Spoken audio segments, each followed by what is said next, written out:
Gravando. Passar a apresentação aqui dos grupos, então, do Leonardo e da Marcela. Principais defeitos das vias permanentes. As vias permanentes, os defeitos em trilhos, dormentes e lastro. Os defeitos em trilhos podem ser divididos basicamente de fabricação e os oriundos da utilização de serviço. De fabricação a gente tem o vazio, ou bolsa de contração, que é uma bolsa que surge durante o processo de solidificação do lingote, podendo variar em tamanho e resultando em uma trinca que reduz a resistência da peça. As segregações, que podem ser identificadas a olho nu ou por macrografia, e consiste na concentração predominante de fósforo e enxofre no centro do lingote, tornando duro e quebradiço, afetando as propriedades mecânicas e de homogeneidade da peça. Há também as inclusões, particularmente perigosas por serem de difícil detecção, surgem no aço proveniente de impurezas insolúveis. Pode ser também proveniente de escória do forno, que reveste a soleira. São fontes de enfraquecimento por quebrar a homogeneidade do metal, mas podem, em sua maioria, ser eliminadas por uma desoxidação e pela prática do lingoteamento. Já as fissuras transversais são pequenas cavidades originadas no final da laminação, que podem dar origem a uma fratura ao carregar o trilho. Quando aparece no boleto, a fissura pode dar origem a uma escamação ou ruptura. E há também a laminação, que é perceptível a olho nu, mas sem influência na segurança do trato. Pode surgir como ondulação, rebarba, prega, etc. Já as avarias originadas em serviço, a gente conta com a deformação das pontas, que ocorre quando há desnivelamento dos dormentes nas pontas dos trilhos, fadiga do metal e fratura junto aos furos dos parafusos das tábuas de junção. Uma maneira de mitigar um pouco o efeito é prestar manutenção da via e manter nivelados os dormentes das juntas. Desgaste da alma e do patinho por ação química pode ser causado pelo ataque químico de produtos que são transportados no comboio, como por exemplo enxofre, sal, salitre, carvão mineral. Já o desgaste ondulatório é produzido por vibrações nos trilhos, que fazem com que a pressão e a aderência variem nos pontos de contato das rodas de tração, causando uma sequência de deslizamento e, consequentemente, produzindo um desgaste. E a fratura nos trilhos, que normalmente é originada por fraturas internas, mas também pode ocorrer por fadiga do metal em virtude do envelhecimento. Bom, professor, agora eu vou falar um pouquinho sobre os dormentes. A função dos dormentes em ferrovias é receber e transmitir os esforços produzidos pelas cargas dos trens, os veículos que passam por ela, para o lastro, servindo de suporte para os trilhos e permitindo a fixação e mantendo invariável a distância entre eles, que é a bitola. Para os dormentes, existem 3 tipos de materiais que podem ser feitos: os dormentes de madeira, os dormentes de aço e os dormentes de concreto. Agora eu vou falar um pouquinho sobre os defeitos nos dormentes de madeira. Alguns deles são o apodrecimento, a perda da capacidade de retenção da fixação, a perda da capacidade estrutural. O apodrecimento dos dormentes é causado, quando agentes biológicos ou insetos se aproveitam para se alimentar do tecido vegetal da madeira, fazendo com que enfraqueça a peça. Outros fatores também que podem ajudar ao apodrecimento são os fatores climáticos, como a temperatura e a umidade. A perda da capacidade de retenção da fixação, ela ocorre quando os dormentes estão mal espaçados, quando um e outro está mais perto do que os outros. Dessa maneira, eles não se encontram paralelos. Isso gera abertura nas bitolas, deslizamento nas placas de apoio, por não estarem paralelos, a distribuição dos esforços não ocorre de maneira igual, e isso ocasiona trincas e rachaduras. Dessa forma, ocorre a perda da capacidade estrutural dos dormentes de madeira. O que pode acontecer também, para ocorrer a perda da capacidade estrutural, é que quando as ferrovias cortam alguma fazenda, algum lugar que tem vegetação, quando ocorrem as queimadas, quando os fazendeiros vão fazer as queimadas, eles queimam, né, a vegetação, e aí podem pegar nos dormentes um pouco de fogo, podem queimar, e aí acontece que eles perderem a capacidade estrutural. Nos dormentes de aço ocorrem dois defeitos principais, que é o afrouxamento e fissura na fixação e a corrosão.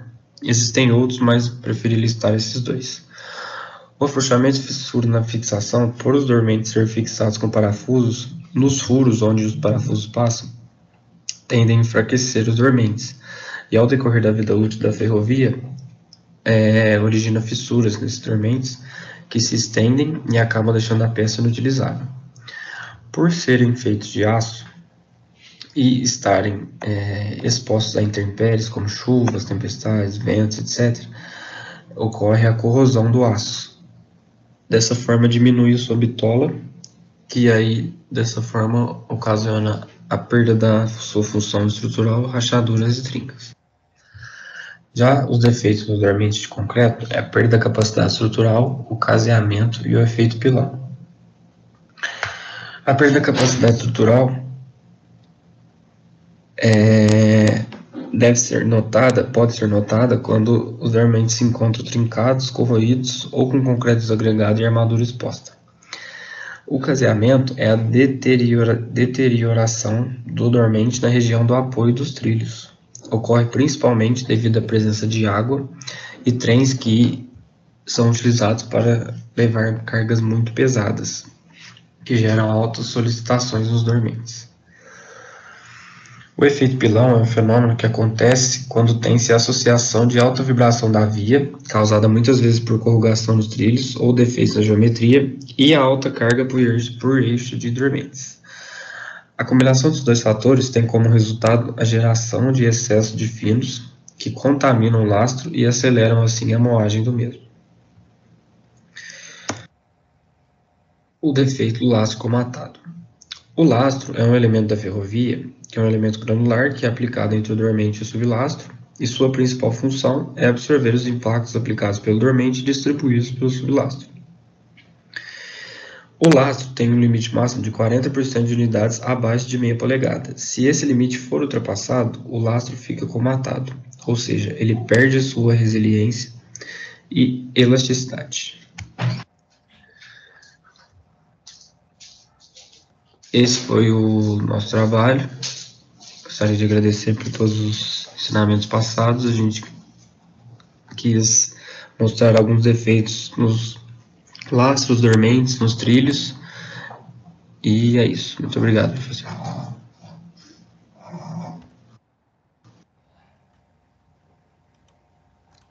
Palmas para eles.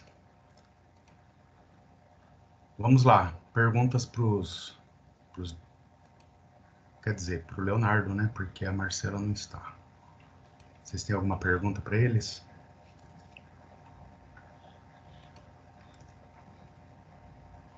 Não?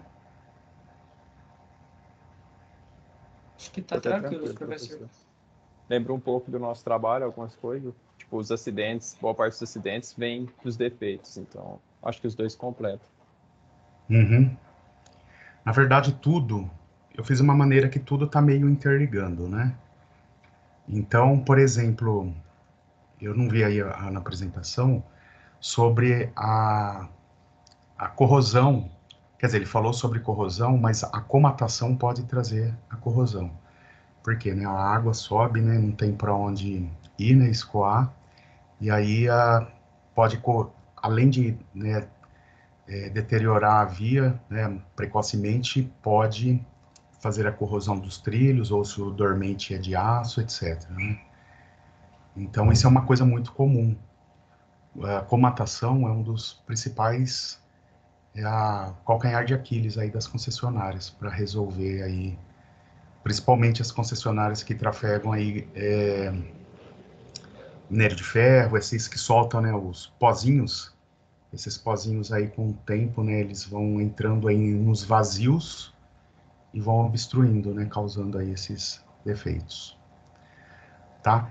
Inclusive, eu achei um vídeo aqui muito interessante que mostra como é que é fabricado os trilhos, né? Então vocês vão entrar numa fábrica aí de um trilho, como é que é feito, né, a laminação desses trilhos e depois como é que é colocado isso nas ferrovias e como é que é feita a manutenção já. Então vocês já viram já os principais defeitos, então vocês vão ver na prática aí como é que é visto aí os principais defeitos e como é que corrige esses defeitos, né? Então, por exemplo, um trilho teve um problema de corrosão, aí tem que cortar o trilho, retirar esse trilho, colocar um outro e depois soldar, aí já entra a parte aí do Natan e da Mariana, né? Então, vocês vão ver aí umas técnicas de manutenção, ou preventiva, ou depois que o defeito já foi estagnado, né? Então eu achei muito interessante esse vídeo e eu acho que fecha com chave de ouro aí todas as apresentações, porque agora vocês já têm um conhecimento prévio aí dos principais defeitos aí do pavimento ferroviário. E com isso, né, vocês vão ter mais aí elucidação aí de avaliar como é feito e vão fechar com chave de ouro aí através de um vídeo aí apresentando aí os principais defeitos e como que é solucionado alguns problemas. Eu vou ter que parar de compartilhar e compartilhar de novo para pôr a voz.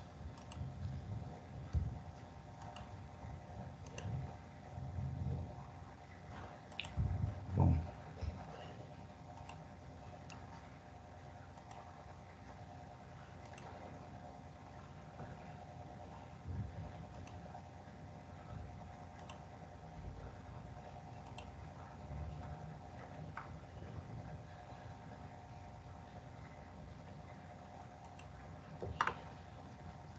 Só quero ver se está funcionando o som.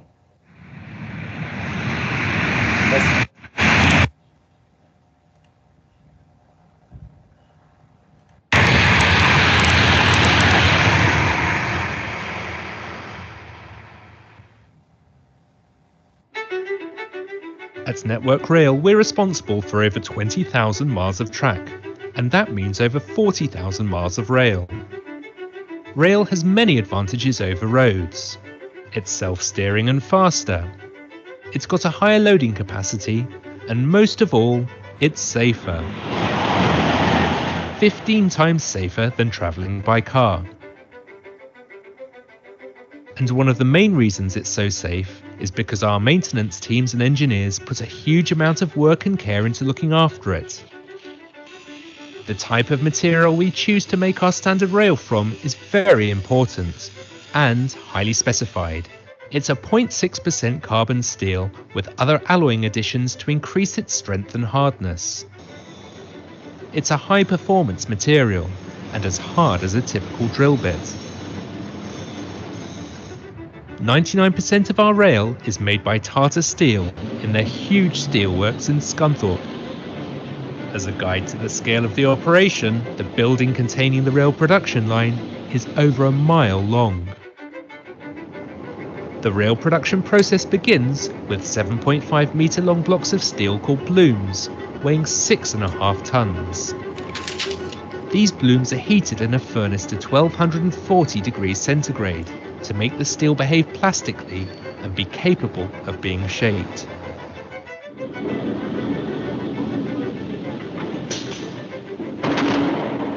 The red-hot blooms are cleaned and descaled and then moved through the production line. Computer-controlled machinery squeezes, rolls and manipulates the blooms into a new form. In less than 10 minutes, the original Bloom has a completely new cross-section profile and has been transformed from 7.5 meters to just over 108 meters in length.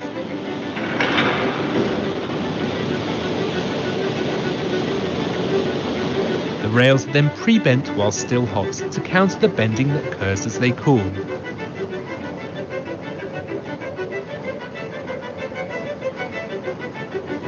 Once cooled, the rails are straightened and trimmed and then passed through a complex computer-controlled NDT process to look at their profile, internal and surface quality using UV, lasers, ultrasonics and eddy currents.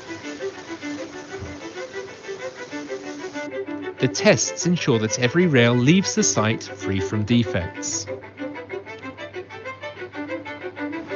At Network Rail, we want the longest rails that we can practically deliver. The fewer joins, the stronger the rail. The longest rail that Tata Steel currently supplies to us is 108 meters long. So 2 rails are flashback welded together to produce a 216 meter string. This is the practical limit of what we can deliver to track. Finally, the finished rails are loaded onto a delivery train. The rails are flexible enough to negotiate bends in the line and make their journey direct to the location where they are required. The standard of rail produced by Tata Steel is very high.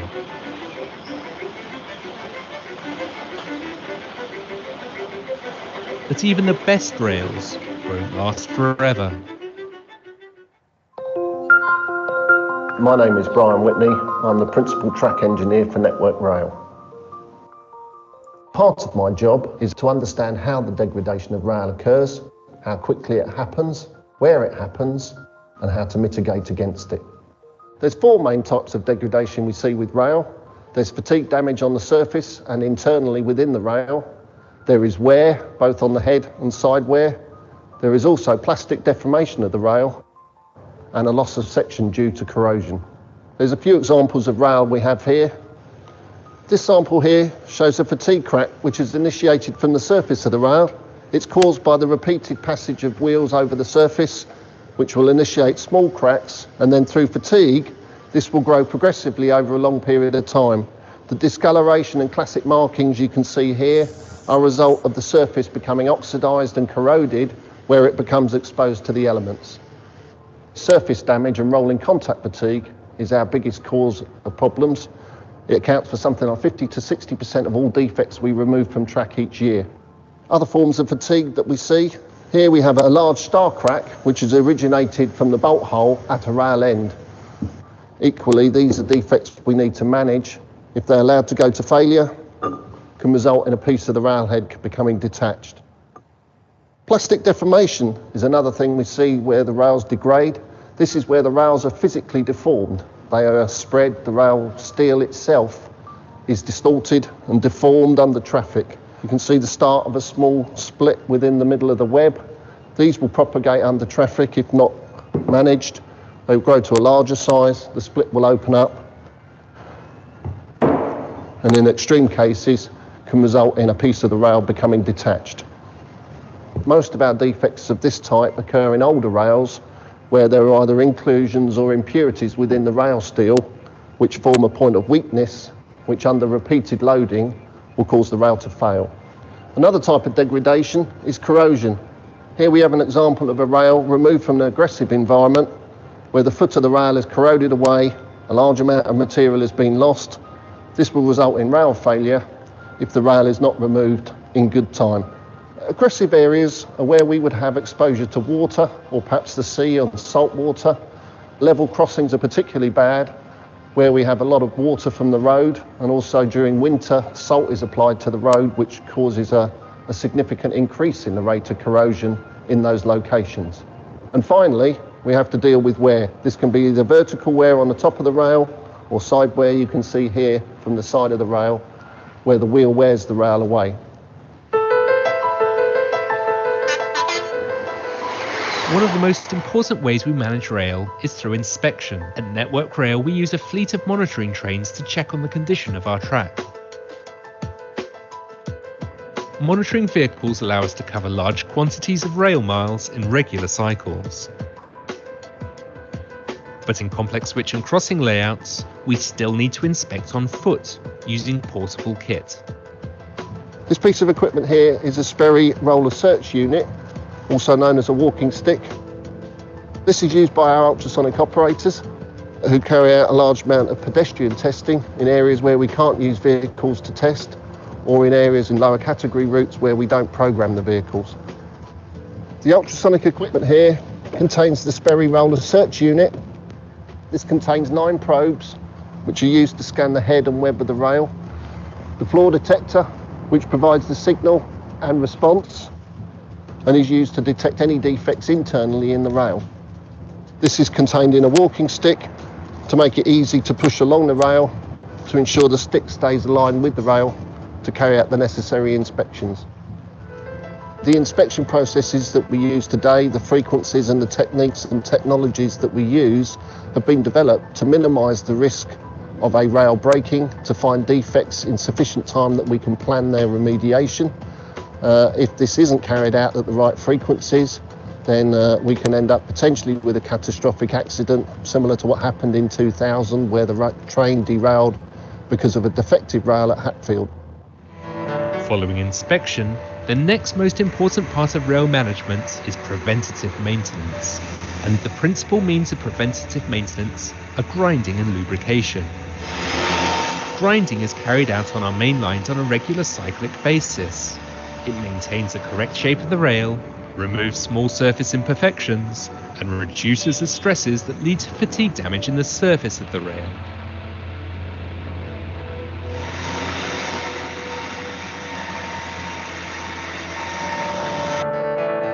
We use lubrication to minimize rail wear. Track-based lubrication equipment deposits a small bead of grease onto the wheel, which is then carried around the outside bend of a curve. Lubrication is used on most tight curves on the network to reduce rail wear and the premature replacement of the rail. Eventually, however, it will be necessary to replace the rail. The primary reasons are the number or severity of defects, wear or corrosion. Some rail can last up to 40 years if on a straight piece of track, but on the curves of a high-speed line, or where the rail is affected by road salting, the lifespan can be reduced to less than a year. Typically, if a relatively short section of rail needs to be replaced, this will be done at night to minimize the disruption to traffic. In this instance, a corroded level crossing rail is being removed and replaced.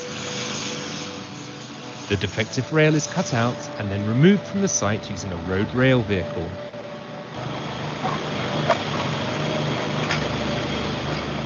Once clear, a replacement section which has been cut to the required length is brought in and lowered into place. This will be attached to the existing line using an aluminothermic weld. First, the rail is clamped and pulled into position, and a mould assembled around the 2 rail ends to be joined. The rail ends are heated before welding to prevent the rail steel becoming brittle if it is allowed to cool too quickly. A crucible is placed on the mould. It contains iron oxide with specific alloying elements and volatile aluminium powder, which causes a chemical reaction that reduces the iron oxide into steel. The chemical reaction generates a huge amount of heat that melts the constituents to form liquid steel, which pours into the mould, fusing the rails together. The mould and excess weld metal is removed while it is still hot. The stripped weld is then profiled to exactly match the rail profile and produce a smooth finish.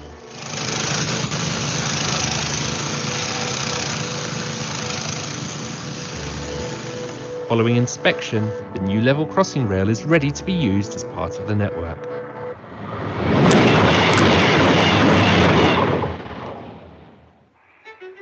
The rail management engineer continues to face a significant challenge. Modern expectations for 24/7 operation, modern vehicles, whilst safer and more comfortable, are often heavier. These all result in great amounts of rail damage. One of the ways we can help combat rail damage and deterioration is the development of new materials. A number of processes have been employed to produce traditionally harder and harder rail steels to reduce wear. Recently, we've worked with Tata to engineer a new steel which provides not only a wear resistance but also a resistance to fatigue damage. This material, HP, we've just started installation in track and utilises some clever metallurgical and chemical alloying additions to produce a strong premium grade rail steel without the need for expensive heat treatment. This provides us with a cheaper premium rail steel with a similar performance to some of the more expensive heat treated steels currently available. Careful management of materials, their specification, production, maintenance and replacement is a crucial part of rail engineering. It allows us to maintain progress, to keep trains running safely and efficiently, no matter what the demands of traffic, line speed or location.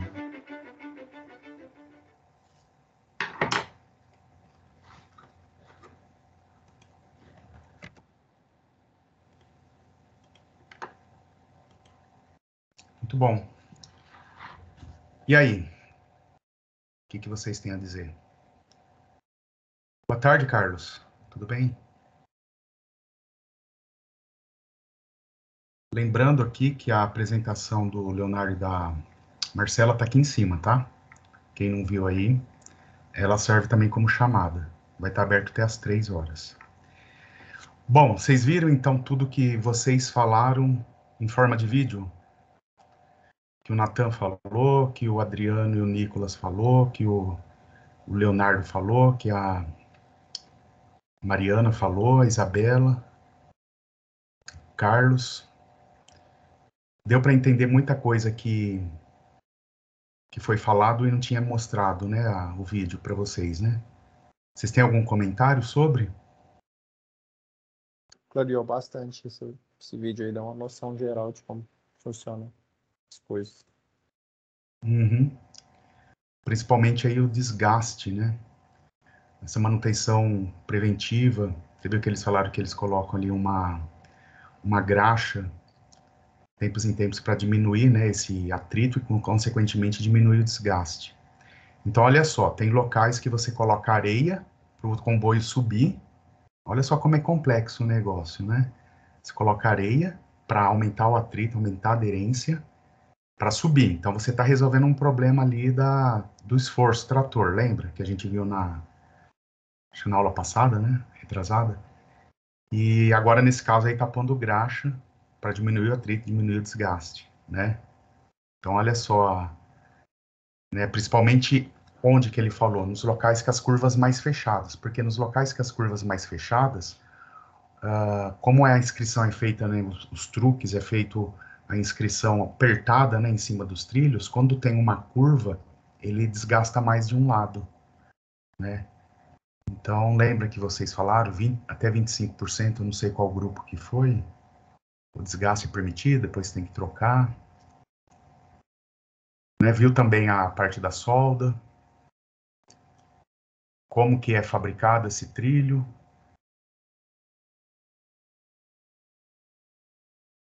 Né? O equipamento ultrassônico, vocês viram que interessante, para ver se tem aquele defeito que o Leonardo falou, de inclusão de materiais, né? Ou, por exemplo, na hora de fazer a reação química lá do trilho, se concentra num local só, né? Ou algum tipo de material, e o outro fica mais frágil. Então, esse equipamento ultrassônico, ela consegue escanear isso daí, né? Onde é que está mais frágil, onde é que está concentrado, né? O óxido de ferro aí nessa reação química. O que mais que vocês tiram aí das apresentações de vocês, que vocês ficavam na dúvida e aí tirou a dúvida de vocês? Vamos lá.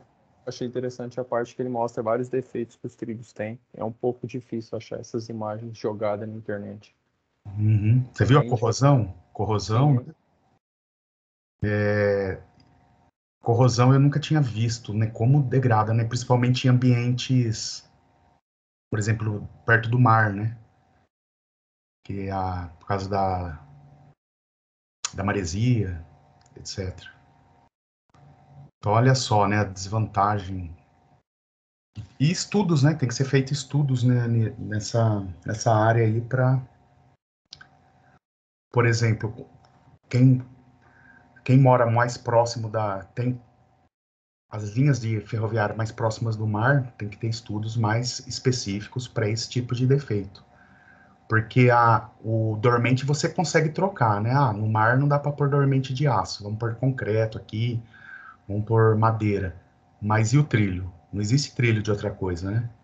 Embora, né, os primeiros trilhos foram feitos de madeira, quando iniciou, mas não existe hoje em dia trilho de outro material que não seja o aço. Então, os defeitos, né? O que mais?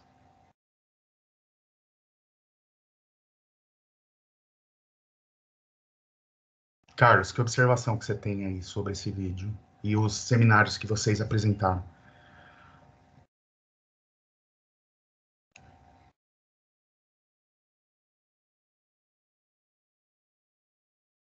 Carlos, está aí?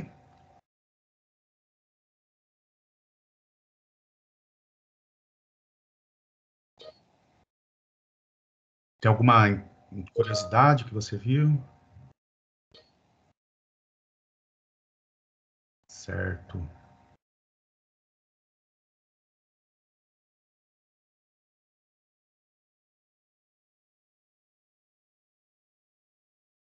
Mariana, enquanto o Carlos vai ligando aí, tem alguma coisa a comentar?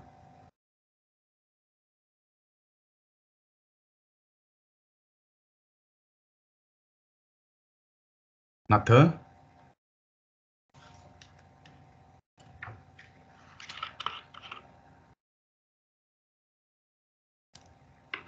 Tem alguma coisa a comentar?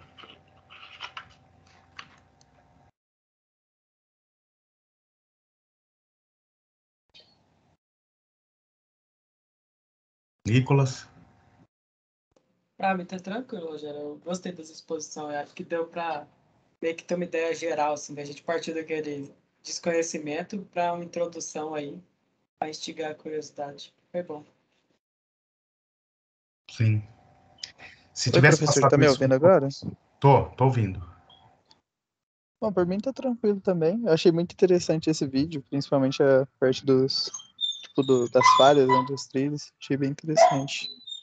Bom para ter uma noção mais geral da coisa. E vocês viram o que é, assim, o desafio da engenharia de materiais, né? Produzir um trilho que, né, possui uma resistência maior, o desgaste principalmente, a fadiga, né? Porque, diferentemente de uma construção estática, as construções rodoviárias, ferroviárias, etc., são dinâmicas. Então, o peso passa, deforma e o peso vai embora, volta no estado original. Então, isso vai gerando sempre uma deformaçãozinha, ela nunca volta no estado original, ela sempre fica um resíduozinho, né? E esse resíduozinho, quando vai se somando, ele chega até um certo ponto aí que rompe, que é a deformação por fadiga, que vocês já viram aí, acredito, na disciplina do Rodrigo, né? Então, isso Isso. acontece. Essa é a grande particularidade das matérias de transportes relacionada com a de estruturas de construção civil que tem uma característica mais estática, exceto as cargas do vento, etc., né? Então, são esses aí os principais efeitos. Em estradas até que a gente não viu muita coisa não, mas eu tô fazendo a optativa agora de manutenção de pavimentos, aí tá tendo para dar uma noção bem melhor. O Rodrigo, né? Isso, com ele também. Tá. Isabelle?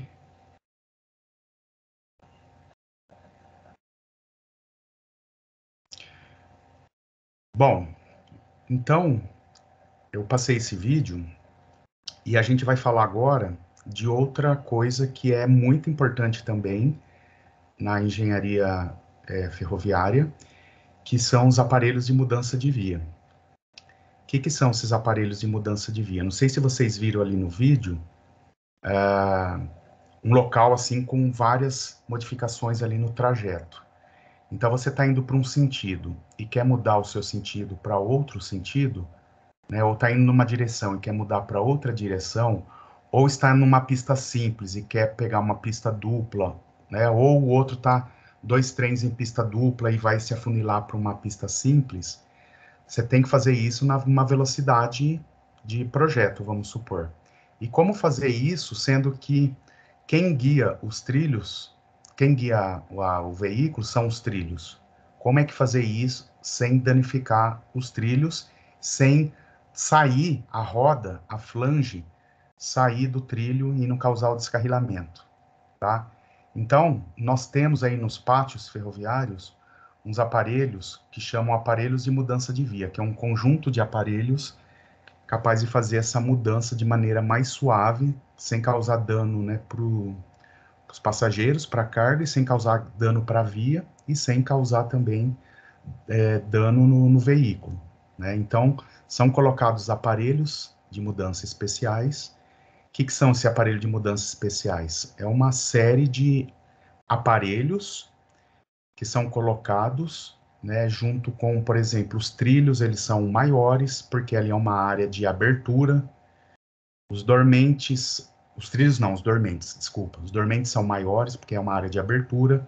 Os trilhos têm uns trilhos especiais ali, que permite fazer a mudança, formar canais para a flange da roda do veículo, sair de um sentido e mudar para o outro sem causar ali um defeito, né, bater nesse trilho.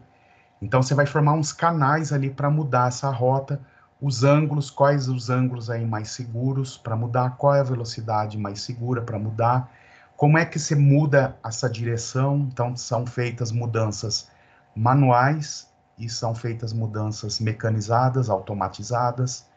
Então vocês vão ver também como é que muda a direção desses veículos, né? Se não for feita, se, por exemplo, um aparelho ali, a manutenção ela tem que ser feita muito periódica, muito constante, porque se, vamos supor, você não consegue mudar a chavinha para mudar a direção, o que vai acontecer? Um veículo vai se chocar com o outro, colisão frontal. E aí, como eu falo lá em estradas, quando tem colisão frontal, a energia cinética de um veículo junta com o outro. Então, a velocidade que já é ao quadrado, elevado ao quadrado de um veículo, se une com a velocidade ao quadrado de outro. Então, imagina esse acidente aí, como é que ele... catastrófico, né? A intensidade dele. Então, para isso, nós utilizamos aí aparelhos de mudança de via, que é um conjunto de peças que são colocadas na pista para garantir aí essa passagem suave, né, do veículo.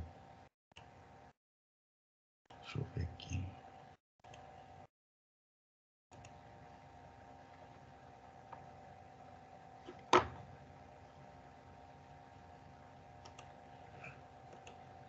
Eu vou fazer diferente. Antes de passar a aula, eu vou passar o vídeo antes de aparelho de mudança de via.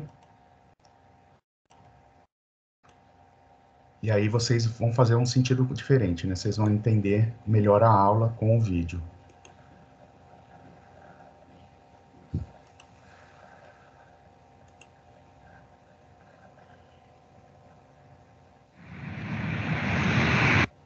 Deixa eu pôr aqui a tradução, pessoal, ela fica um pouquinho truncada. Tem muitas coisas aí que não traduz, porque é automático, tá?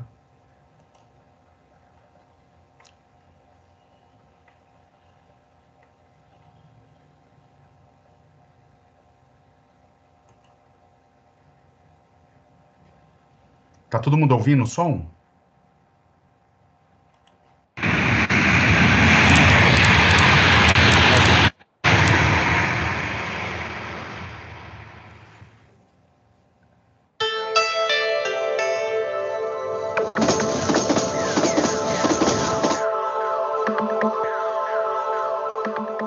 Switches and crossings play an essential role in connecting the rail network. We use them to guide trains from one track to another and to enable lines to cross paths. Put simply, they're the junctions that allow us to create a multi-lined, multi-routed rail network. At Network Rail, we own over 20,000 switch and crossing units. They come in many different shapes and sizes, and all are made to measure for their specific location. To understand how switches and crossings work, we first got to look at the wheel-rail interaction. Train wheels move along the rails guided only by the pound-coin-sized area of wheel that sits on the railhead. The wheel rim, or flange, doesn't normally touch the rail. Flanges are only a last resort to prevent the wheels becoming derailed. A switch can guide a wheel in one of two directions. A crossing creates a gap in the rail for the flange to pass through. This is a switch. Also known as a point, it's the moving part of the switch and crossing layout, and is made up of two long blades which can move across to guide the train one way or another. This is the switch rail, and this is called the toe. This is called the stock rail. It's a non-moving part of the switch. The two switch blades are fixed to each other by a stretcher bar to ensure that when one is against its stock rail, the other is fully clear and will provide room for the wheel flange to pass through cleanly.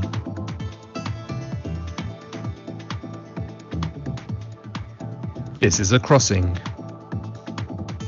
It's the non-moving part of the switch and crossing layout that allows a train to pass in either direction once the switch has been set. This is the nose of the crossing. Either side of the crossing area, wing and check rails are provided to assist the guidance of the wheel sets through the crossing.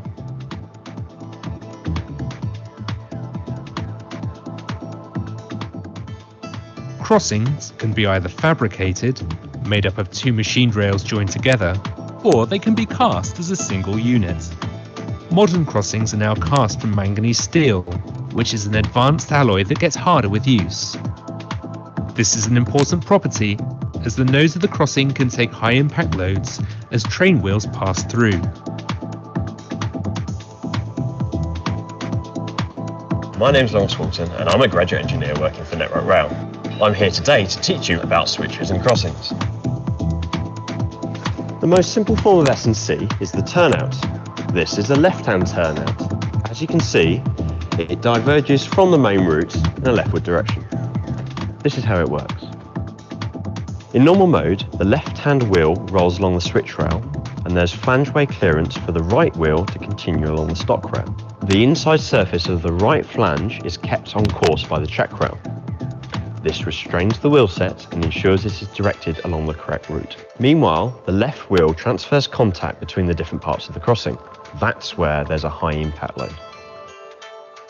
In the reverse, the right wheel rolls over the switch rail and follows its geometry. The inside surface of the left flange is guided by the check, forcing it to follow the stock rail on the new route.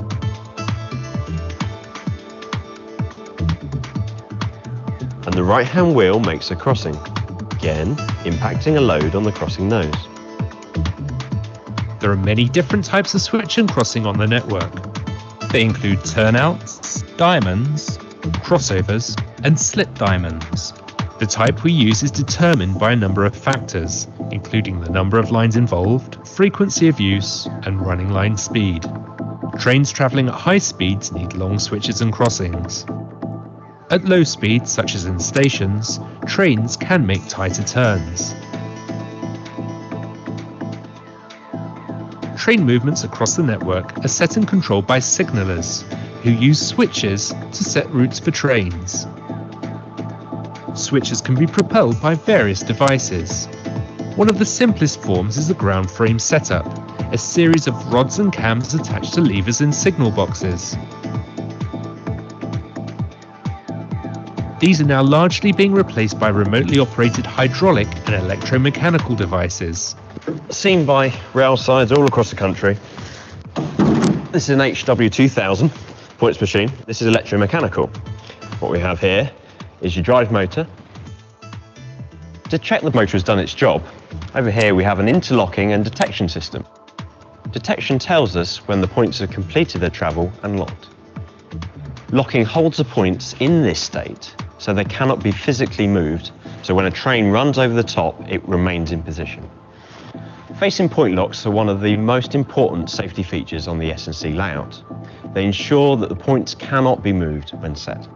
This is important because failure to lock the switches could cause a derailment. As engineers, we face an ongoing challenge to maintain and improve our switch and crossing assets. Trains can create large impact and lateral forces as they change course, and these forces can cause wear and deformation. Switches and crossings therefore have a limited lifespan before we need to replace them. Less than 5% of track miles are made up of switches and crossings, but over 17% of our maintenance budget is spent on them. We'll continue to research and develop new inspection techniques and material usage to increase their performance. It's all about creating a network that's safe, reliable and efficient. It's what we do.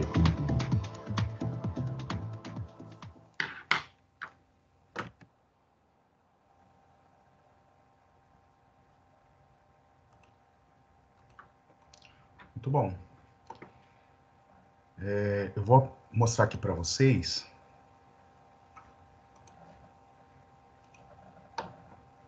Então, deixa eu só.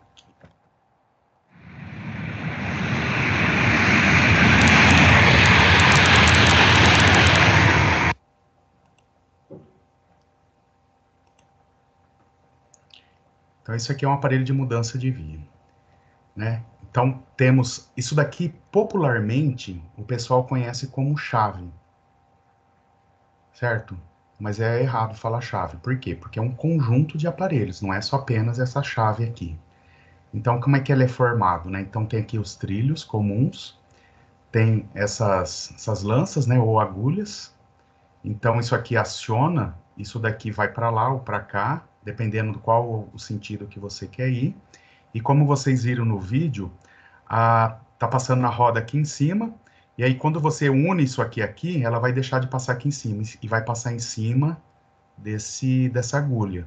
Aí muda a rota dela. Então isso vem para cá e vem para cá.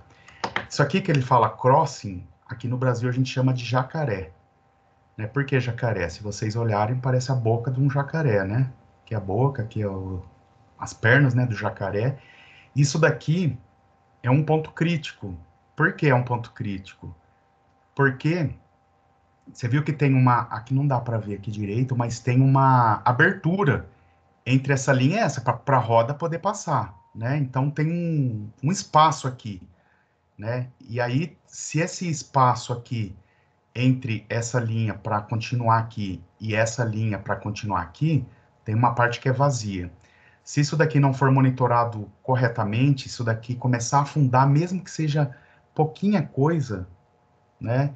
O que vai acontecer? Vai começar a bater nesse nariz, né? Que ele fala nose. Vai começar a bater e vai começar a gerar um defeito aqui, e pode causar até o descarrilhamento.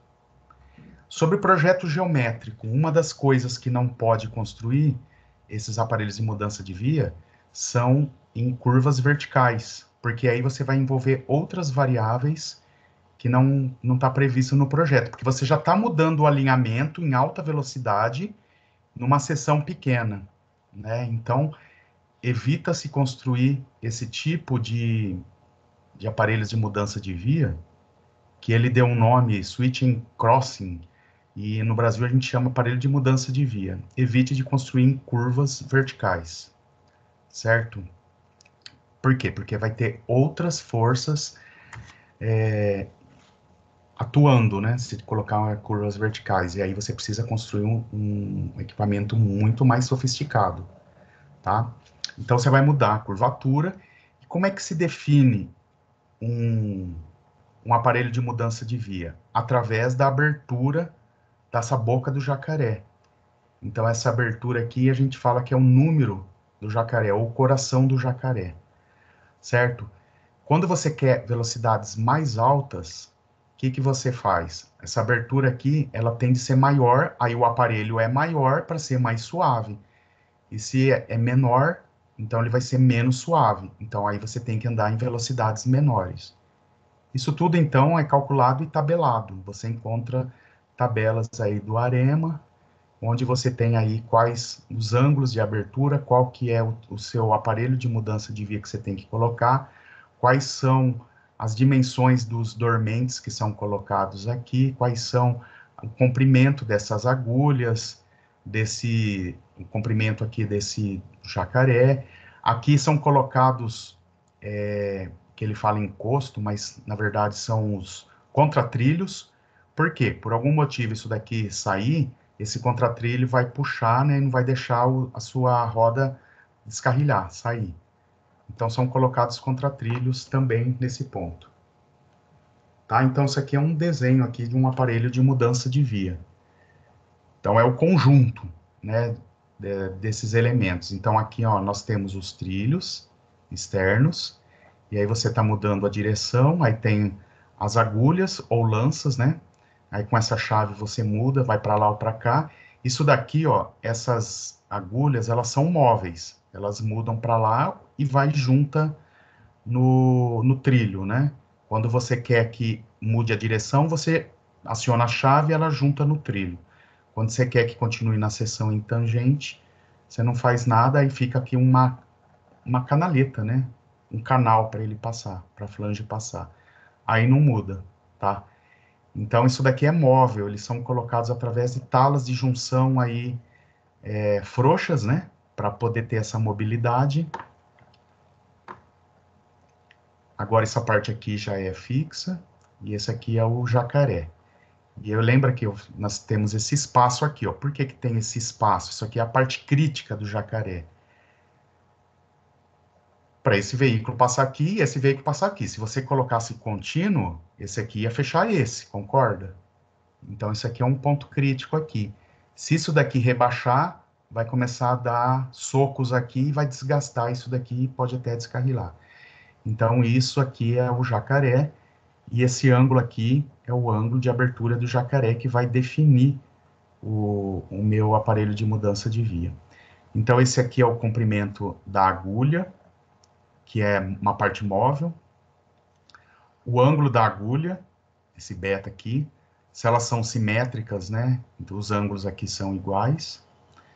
Aí temos várias medidas, né, do seu aparelho de mudança de via. Os dormentes são especiais, a gente não usa dormente de madeira. Por quê?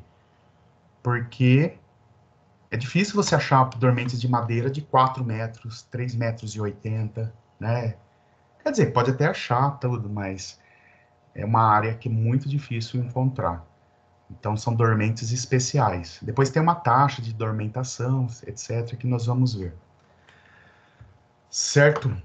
Então, esses ângulos aqui é definido através do raio dessa curva, da velocidade que você está desenvolvendo. Esses aqui são os contratrilhos, que eu não lembro qual que é o termo que ele usou lá. Acho que a tradução era encosto, né? Então, são colocados aqui na altura do jacaré, né? Por quê? Porque se isso daqui, por algum problema, saia daqui e venha para essa direção ao invés de vir para essa, isso aqui tem uma segurança que vai segurar do outro lado. Esses contratrilhos, eles são colocados também no pé da ponte, de viaduto, né, para dar mais uma segurança para o veículo passar naquele local. Certo? Então, esses aqui são os contratrilhos.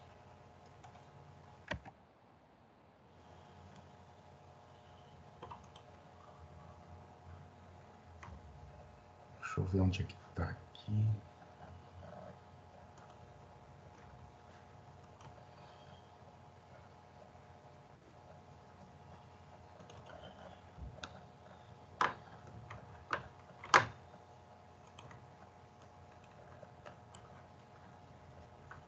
Bom, eu vou apresentar desse jeito aqui em PDF, porque meu computador, ele tá no conserto, né? Lembra que estava dando problema? Ele tá com problema no HD. Aí agora eu tô com o computador com meu filho aqui, então eu tive que pegar esse material aqui em PDF, tá? Não tô com ele aqui como é que chama? PowerPoint. Bom, aparelhos de mudanças de via. Então, vamos passar dessa maneira aqui. O que são aparelhos de mudança de via? Se vocês tiverem que dar uma definição, são dispositivos que permitem a alteração da rota do trem, uma vez que os veículos não possuem aí a possibilidade de alteração da direção de operação própria, diferentemente de um caminhão, de um carro, né, que você muda a direção desejada. Os veículos não podem, né, o cara virar o volante e mudar a direção. Não, ele tem que, o trilho é que guia ele. Então, por isso que são usados esses aparelhos de mudança de direção. E por que eles são complexos? Por causa da existência de friso da roda. Essa existência de friso da roda, quando vai mudar de uma via para outra, se você colocar aqui uma interrupção de um outro trilho, ele pode descarrilar, pode sair. Então, você tem que formar canais para esses trilhos passarem, para passagem livre do friso dessa roda. Então, esse conjunto de aparelhagens formam canais por onde passa esses frisos, como a imagem já mostrou. Então, por isso que eu fiz questão de mostrar a imagem antes, para vocês terem uma noção aí do que a gente vai falar, porque senão fica difícil, né? Então, os aparelhos de mudança de vias, eles compreendem outro universo de estudo aí dentro da via permanente. Esse conjunto de peças que eles formam aí fazem a transição da retirada da composição de uma via para outra, né? Principalmente aí em pátios ferroviários, em desvios, ou quando você tem uma via duplicada, ou você está numa bitola única e vai passar por uma bitola mista, etc. Quando é bitola mista, é mais complexo ainda, porque você tem que fazer aí a transição de 2 veículos, né? Então, envolve aí uma grande quantidade de variáveis, aí, como eu disse para vocês, de forma a atender os requisitos mínimos da ferrovia. Por isso que eu disse que evitar, já que você tem várias variáveis aí a ser vencida, evite de construir em curvas verticais, que aí você vai contar com mais outra variável aí das forças geradas aí pelas curvas verticais, tá? Então, é um problema a menos, se você evitar de construir em curvas verticais. E dependendo das características geométricas, esses aparelhos de mudança de via aí, eles determinam a velocidade máxima aí da circulação sobre a via, né? E tornando-se aí, muitas vezes, um gargalo operacional, seja por diminuição de velocidade, na hora de você fazer o cálculo, né, quantos trens vão passar, da chegada, da saída de um trem, na chegada de outro, dos desvios. Se você tem um aparelho de mudança menos eficiente, você vai causar aí um gargalo, né, operacional, e pode até atrasar. Deixa eu desligar aqui o telefone, um momentinho.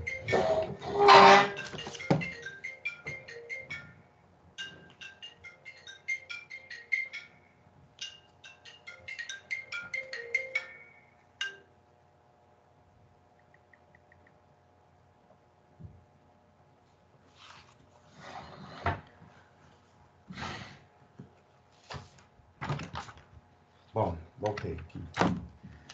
Bom,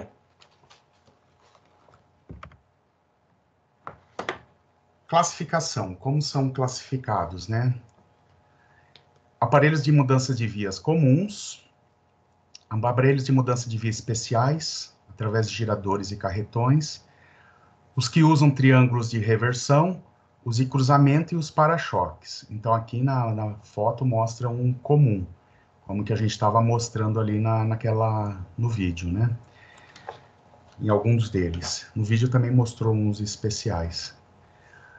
Como é que eles se formam? Lá falou vários termos em inglês, né? Que o tradutor aí fez uma tradução meio truncada, né? Mas resumindo, e já passando aqui para o nosso engenharia ferroviária brasileira, são os principais componentes do aparelho de mudança de direção, são as agulhas. O que são as agulhas? A estrutura metálica móvel e paralela entre si, permitindo a alteração do movimento, da direção do movimento. É ela que vai entrar na flange, né, do veículo para mudar o sentido do movimento. As contraagulhas, que servem de batente para as agulhas, né, que como se fosse uma retaguarda para essas agulhas, os aparelhos de manobra, que a gente chama de chave, que permite a movimentação dessas agulhas, os trilhos de ligação, que é o que antes de chegar ali nos jacarés, que ligam as agulhas aos jacarés.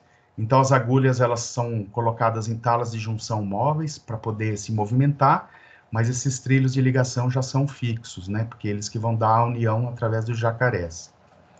Os jacarés, propriamente dito, que são as partes principais, e é ele que define qual é o tipo de aparelho de mudança de via que você vai colocar. Então, são as partes principais, e os contratrilhos, que são colocados do lado externo para evitar que os frisos se choquem com os jacarés. Tá? Então, ele vai meio que segurar caso tenha algum defeito que não foi previsto no jacaré, né? Ele segura aqui para continuar o caminho aqui correto. Então, deixa eu aqui ampliar a imagem, né?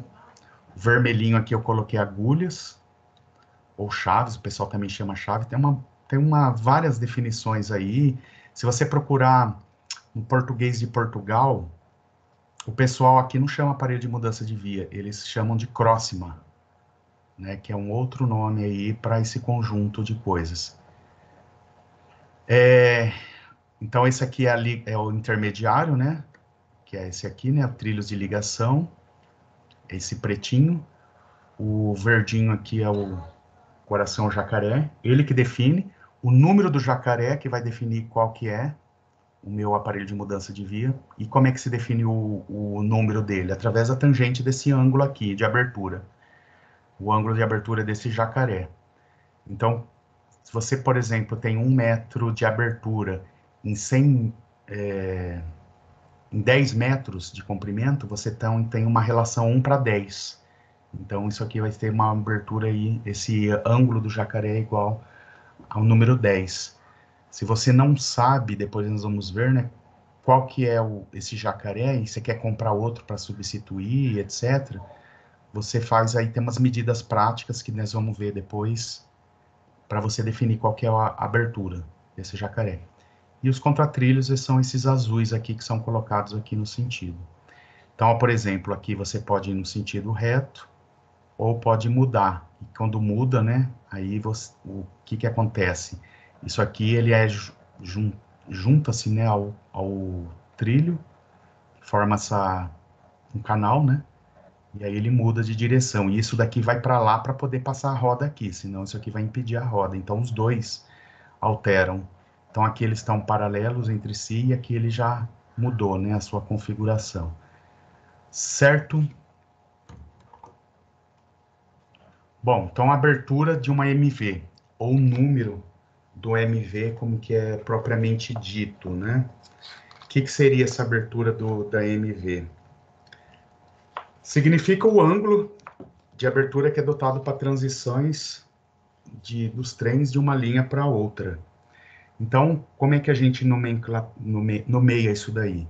Um AMV 1:10, o que ele quer dizer? Cada 10 metros de comprimento, ele abre 1 metro transversalmente. Se é um MV 1:12, cada 12 metros abre 1, certo? Então, você percebe que quanto mais aumenta, ele vai ficando mais suave, concorda? Então, 1:20, a cada 20 metros, abre 1. Então, ela teve aí uma oportunidade de andar 20 metros para abrir uma só. Então, ele fica mais suave. E ficando mais suave, você tem condições de andar em altas velocidades. Então, o número do AMV é a relação longitudinal nessa conta. Ou seja, 1:12 é caracterizado com AMV número 12. Né? Que é o quê? Você fazendo aí é 1 sobre a tangente de alfa. Né? Que 1 sobre a tangente é cotangente de alfa. Então, é uma outra maneira de você achar... Ou beta, né? A gente está chamando isso daí de beta. Né? Não é alfa. Essa abertura aqui. Certo? Então, é assim que a gente nomenclatura esses AMVs. Bom, e para achar o ângulo aqui desse vermelhinho aqui, da agulha, ou da chave. Então, fazendo aqui seno do ângulo, vai ser o quê? A abertura, né, desse coice, né, que a gente fala, menos essa espessurinha da ponta, dividido pelo comprimento da agulha. Então, se você tem o comprimento da agulha e tem quanto que isso aqui vai abrir, aí você tem o ângulo, certo? Ou o contrário, se você tem um ângulo e tem a altura, a largura de quanto que vai abrir, você tem um comprimento, né? Através fazendo aí o seno dessa abertura. Bom, o que mais que a gente precisa saber? Esse ângulo da agulha é o ângulo formado pela interseção aí dessa linha da bitola da agulha e do encosto, né? O comprimento dessa agulha, que é essa parte vermelha aí, é a distância medida entre a ponta da agulha e o coice, que liga o comprimento ao trilho intermediário, que é esse preto aqui, certo? Essas agulhas aqui, elas podem ser retas ou podem ser curvas, dependendo aí da complexidade que você está ligando, certo? Essas agulhas, o vermelhinho, é os trilhos responsáveis para tirar o eixo, né, da rodagem da composição da via principal, né, e colocar ele na nova direção que você quer, para cá ou em direção em reto, né? Por que que eles são chamados de agulha? Porque ele possui essa extremidadezinha aqui em forma de uma ponta, né, que permite que essa transição ela seja gradual, ela entra, né, e aí o friso passa sobre ela. Certo? Então, vocês entenderam como é que faz aqui a medida do ângulo, e é o que caracteriza o nosso EMV. É o quanto que você está fazendo com que ele seja suave ou não. Então, quanto maior o MV, mais suave será essa abertura. E ele fica maior, então você tem que dimensionar um comprimento maior para caber esse MV daí. Então, as transições, elas ocorrem de maneira mais segura e com velocidades superiores quanto eles são maiores. Então, linhas de carga, você pode usar IMV de 8, número 8 e 12. O que quer dizer 8 e 12?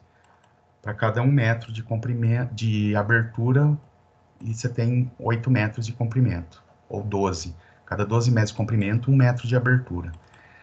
A heavy haul, que são o quê? As cargas pesadas, a MVs aí entre 12 e 20, ó, maior. Trens de alta velocidade, os TAVs, a MV de 100. Então, ó, quer dizer o quê? Que ele precisa ter andar 100 metros para poder abrir 1 metro. Então, ele é bem suave para poder desenvolver altas velocidades, certo? Então, vocês viram no vídeo que essa parte aqui, ela pode ser fundida, ela pode ser móvel, né? E aqui, como eu falei, ó, esse bico aqui, o nariz, é o ponto crítico. Acho que dá para ver melhor, né? Porque um sentido vem para cá, então tem que ter esse espaço vazio aqui, uma canaleta, né? Para a roda vir para esse sentido, se essa aqui está mudada, essa chave, ou ele vem para cá, então tem que ter essa abertura. E isso aqui é muito comum, eles baterem, a roda bater aqui nesse bico e começar a desgastar esse bico. E aí, desgastando esse bico, pode aí acontecer os acidentes aí.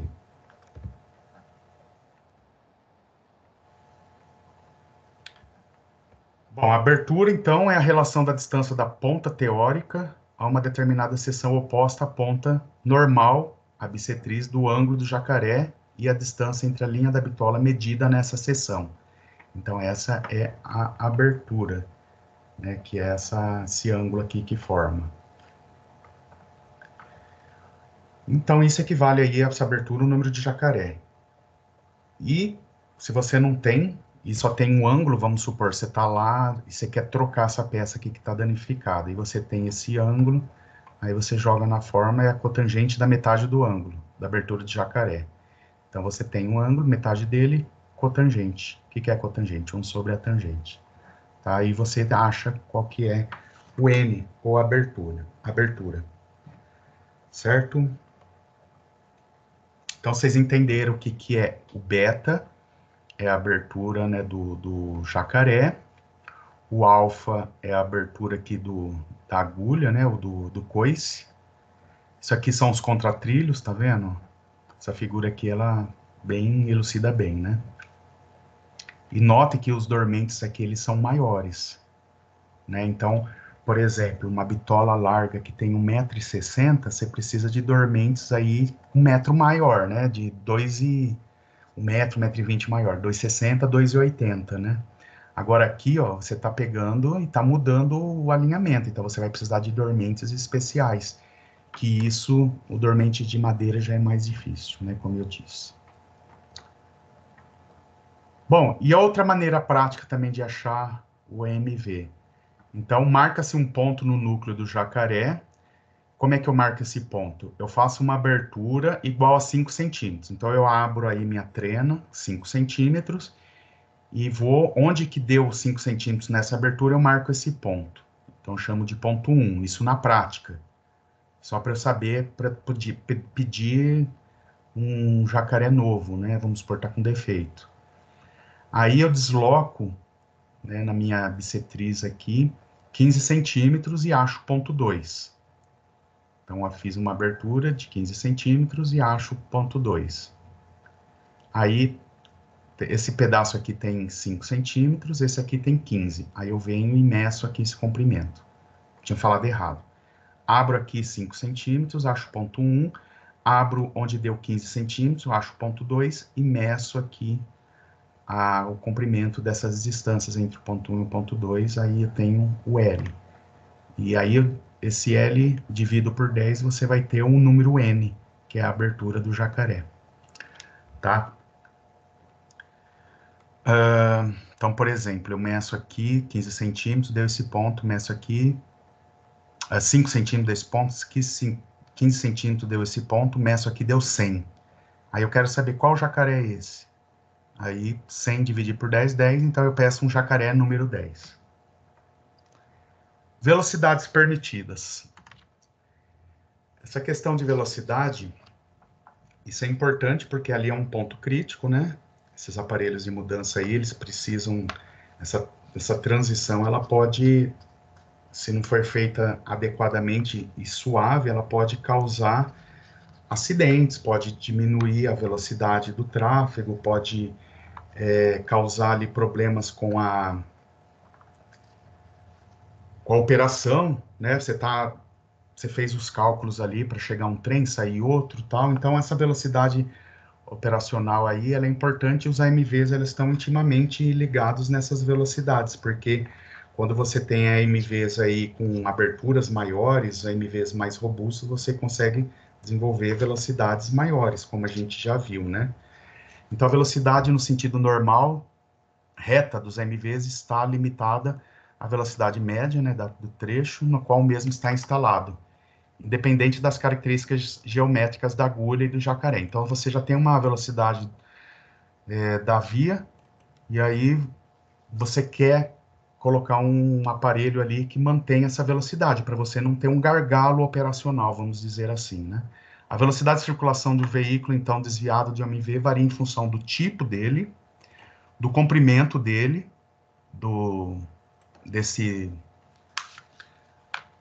da agulha, o ângulo das agulhas, o ângulo da abertura do jacaré e sua relação com o comprimento das agulhas e da bitola da via, se é bitola larga, se é bitola métrica, se é bitola standard.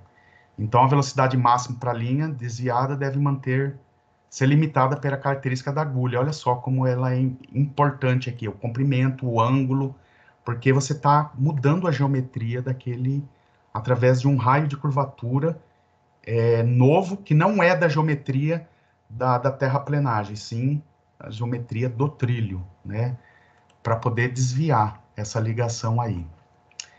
Bom, então o AREMA, ele já teve algumas tabelas que proporcionam aí velocidades de operação na qual você pode andar e qual que é aberturas. Então você vai encontrar através dessas normas americanas aí qual que é.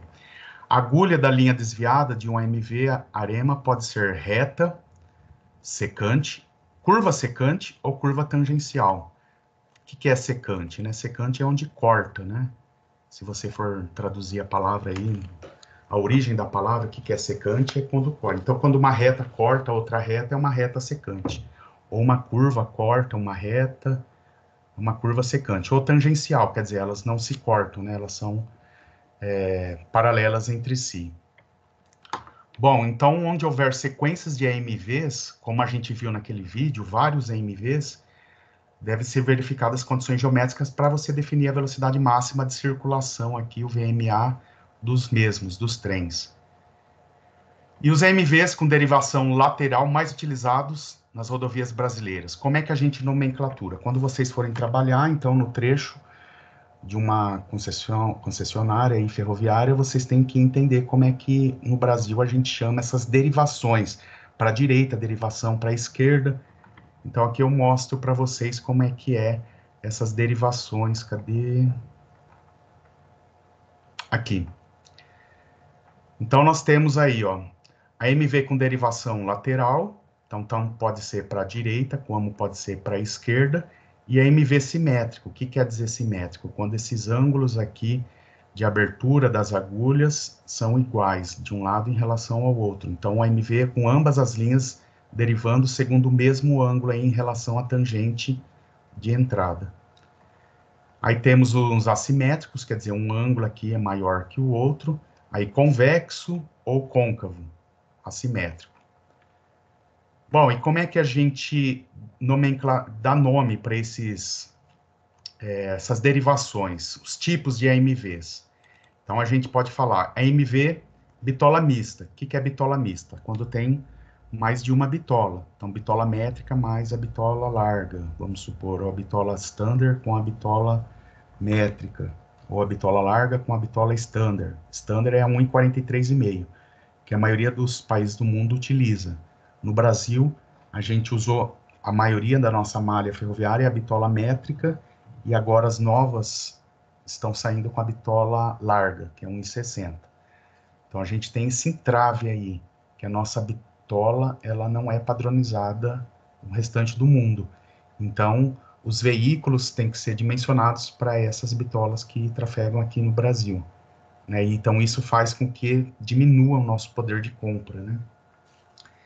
Então, a MV bitola mista, a MV que permite circulação dos trens com bitolas diferenciadas. Então, como a gente chama? Ó, D1D. A primeira letra indica a derivação, se ela é desviada à direita ou à esquerda, e a segunda no sentido da agulha para o jacaré. Então, por exemplo, ó, eu coloquei um homenzinho aqui para ajudar. D1D, derivação à direita. Então, tá indo, você tem a tangente, derivou para a direita, com bitola métrica, essa bitola aqui, olhando da agulha para o jacaré, com bitola métrica à direita, certo? Então, é um D, um D. Sempre você fica de frente para o jacaré, lá na pista, né, na ferrovia, olha de frente para o jacaré, então vê o sentido da agulha para o jacaré. E a bitola métrica, se for uma bitola mista, só onde que a bitola métrica está indo. Se ela está indo para a direita, D1D. Bom, D1E quer dizer o quê? A derivação é à direita com bitola métrica para a esquerda. Então, você está aqui de frente para a via, olha aí para onde que a bitola métrica está indo em relação à agulha para o jacaré. Então, aqui a bitola métrica está indo para a esquerda. Então, é D1E, certo? Agora, E1E, aí é o contrário, ela deriva para a esquerda com a abertura olhando para a agulha, né, olhando para o jacaré em relação à agulha, a bitola métrica, ela deriva para a esquerda.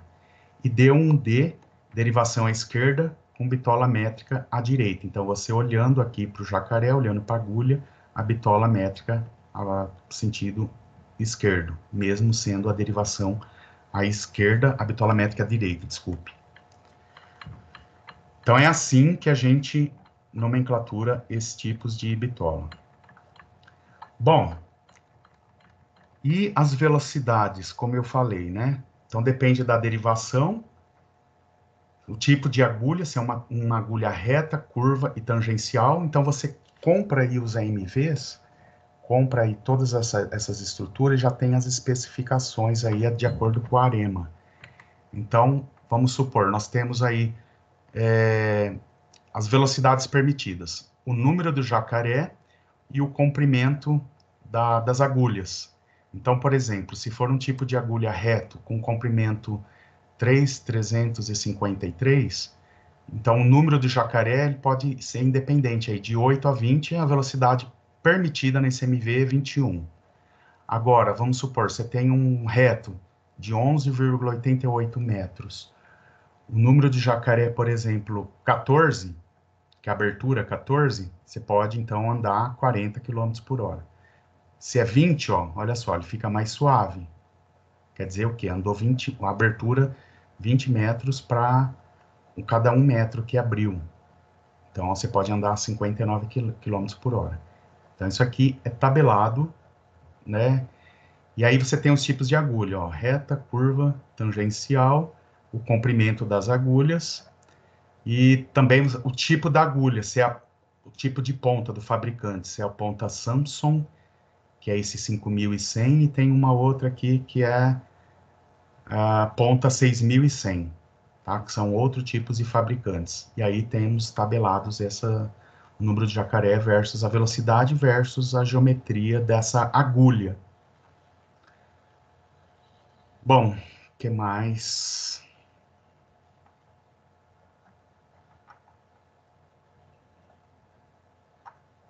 Outra coisa, ó, as derivações, por isso que eu passei para vocês, as derivações versus aí as bitolas. Então, por exemplo, você tem uma derivação E1D, quer dizer o quê? Deriva para a esquerda, mas a bitola métrica está à direita, olhando da agulha para o jacaré.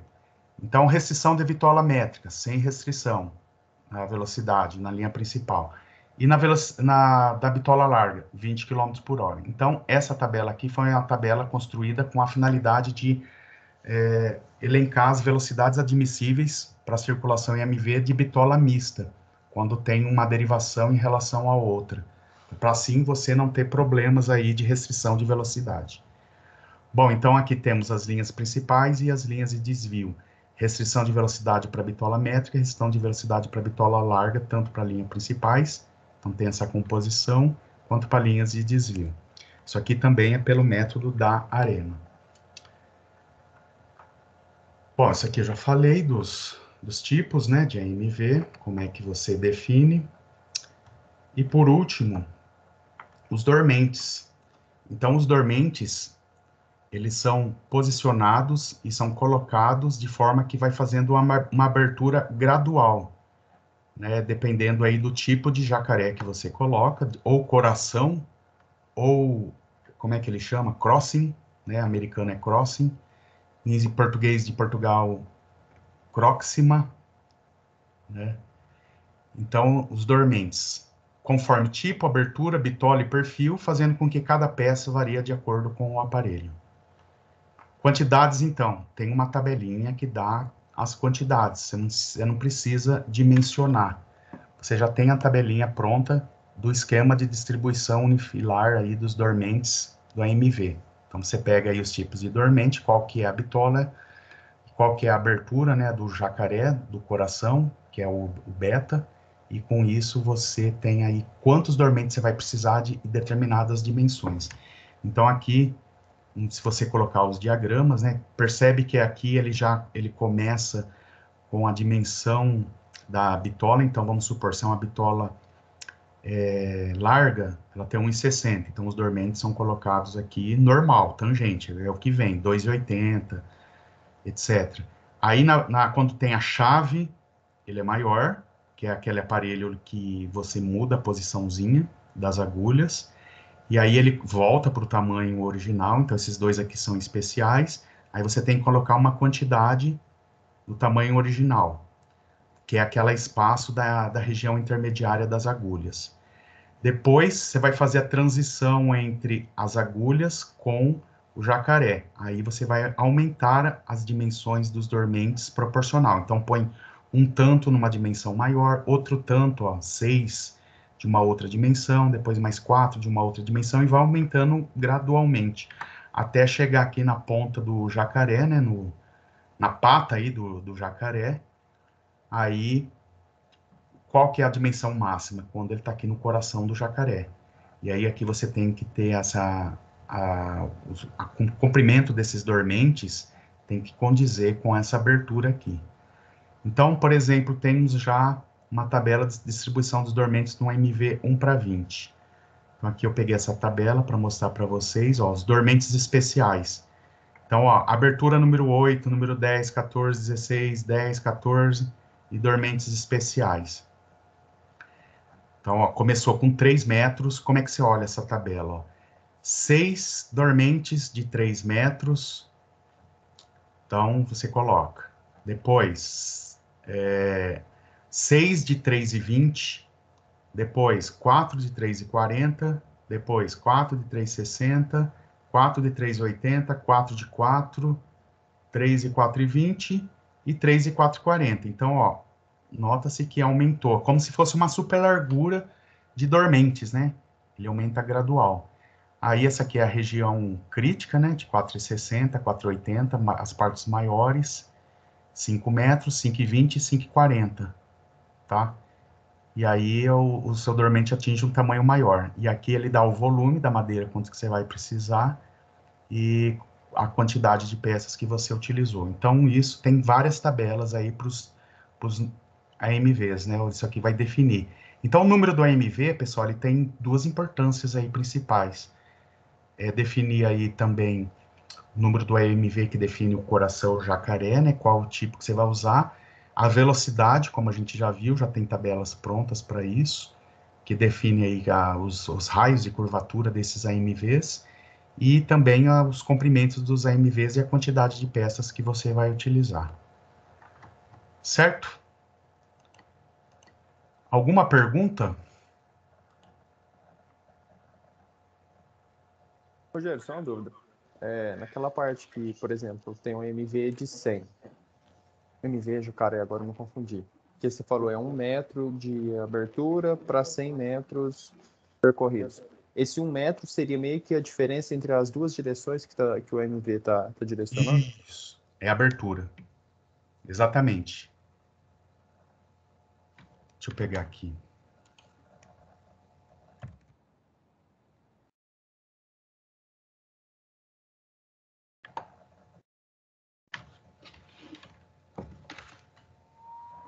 Então, você tem, por exemplo, um jacaré, né?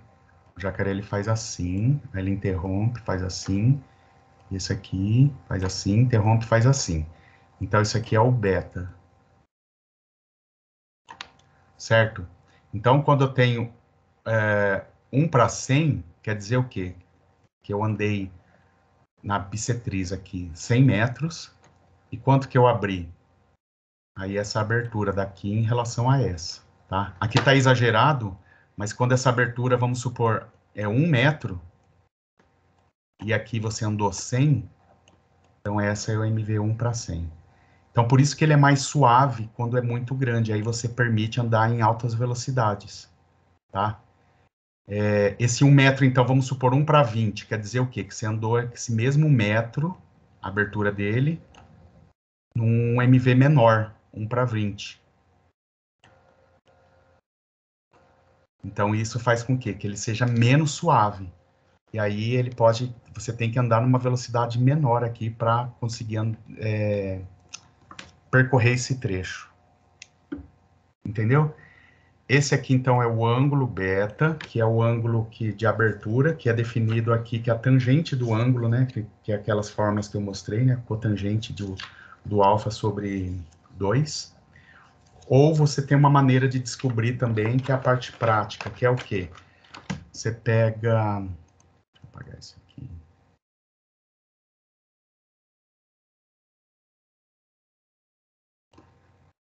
Abre uma régua aí de 5 centímetros, vem aqui, anota. Ah, 5 centímetros deu aqui. Então, você vem aqui e anota 5 centímetros. Depois, você abre a régua em 15 centímetros, anota. Aí, veio e deu aqui, vamos supor.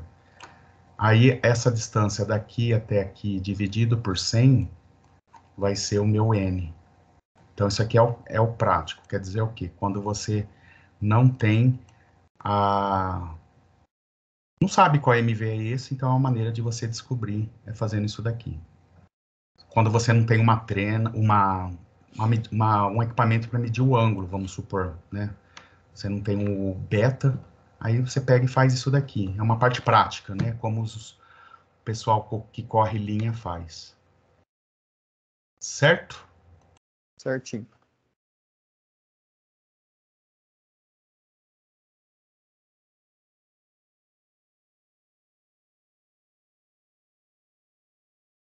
O desenho ali ficou um pouco fora de escala, né? Não, mas dá para 15 entender sim. centímetros, os 15 centímetros ficou quase igual os 100 metros que eu usei no outro Eu exemplo. até tinha achado errado que os 100 metros eram percorridos na própria linha do trem e não na bissetriz ali do... Mas Aham, agora ficou claro. certo. Alguma dúvida?